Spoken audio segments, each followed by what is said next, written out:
Welcome to English Literature and Language. This is another video of this channel. I have discussed in my previous video Beowulf, the Anglo-Saxon epical poetry. In case you missed out the previous video, I am giving the link in the description. In this video, I am going to discuss Restoration Committee of Manners. In England, Charles I was executed in 1649. The Commonwealth government was then established and Oliver Cromwell came into power. Now it's very important to remember that the Puritans were very rigid, and at the very beginning of the Civil War in 1642 they closed the theatre. After the Commonwealth government, in 1660, Charles II came into power, which means monarchy once again was restored to the throne of England. That is why this period is also called the Restoration period, which begins with the restoration of Charles II. Now, after coming into the power, the King Charles II opens the theatre.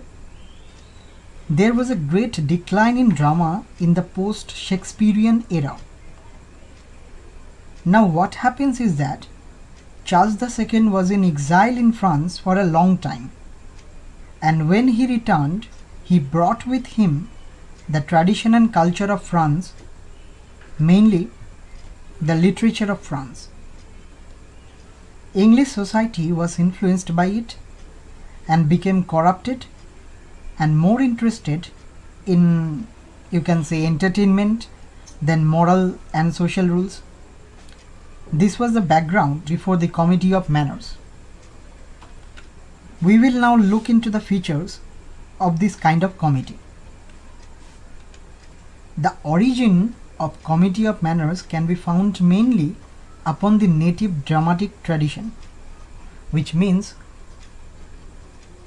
it was based on the comic tradition of Jacobean and Caroline drama, which was very popular before the closing of theatre in 1642.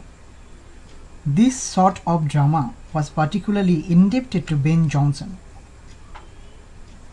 Beaumont and Fletcher. Similar to the heroic tragedy, it was heavily influenced by continental writers. I told you that Charles II was in exile in France for a long time, and he was attracted to the French literature.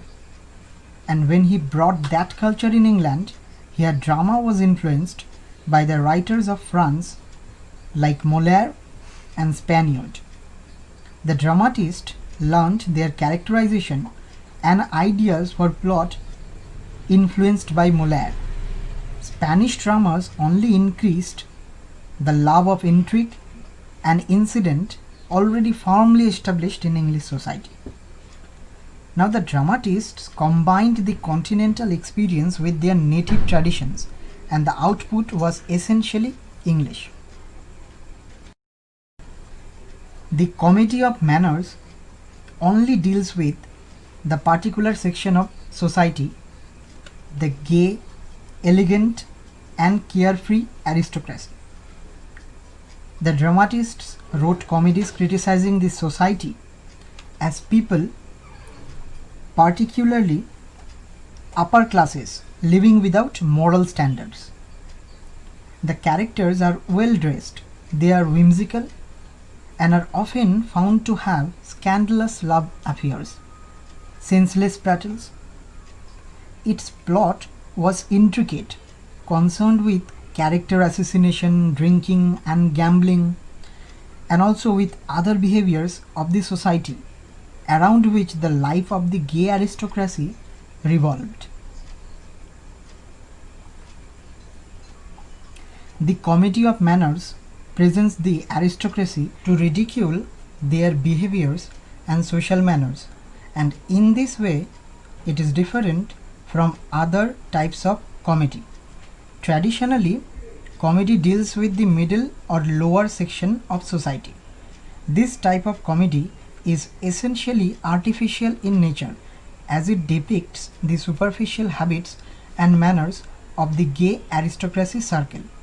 As the scene is concerned, the playwrights focused on London, particularly on drawing rooms, coffee houses, clubs, streets, etc. The comedy of manners is very satirical, and it was similar to Johnson's comedy of humours, to which it is heavily indebted. Its aim is to satirize the particular people who tried to enter the elegant circle of the fashionable society. One of the distinct qualities it possesses is that its sparkling vivacious wit. Now, in this comedy, this presence of wit makes it distinguished from the comedies of humor. Another thing to be noted is that the Restoration drama for the first time introduces actresses on the stage. However, they did not enjoy high social status and were not ranked much higher than the prostitutes. The audience could witness the vulgar and licentious hints. The conversation in the comedy of Restoration period between men and women betray a freedom seen in no other period of English history. Moreover, in the manners comedies, the institution of marriage is treated with levity and free love advocated. Here comes the major writers of the Restoration comedy of manners. It starts with Etheredge, who wrote the comedies like The Man of Moat and Love in a Tub. Next, the writer is William Congreve, one of the most influential writers of the Restoration comedy, and his comedies are The Way of the World and Love for Love. In this plays, the audience could encounter the touches of sentimentalism, and social convention was omnipresent in the plays. William Wycherley's Love in a Wood and The Country Wife are also two notable examples of comedy of manners. From 1700, changes began to be discernible in stage production. It was felt that the people of the Restoration comedy of manners was restricted only to the aristocratic society. The moral and antisocial influence of this place was clearly perceived, and the voice of protest was also heard. It was felt that a more human note was needed. With the rise of the middle class, the moral standards changed. Over the periodical essay and newspapers which expressed the moral code of the rising middle class emerged as powerful rivals of drama. If you like this video, subscribe it and share it to those who are in need of it.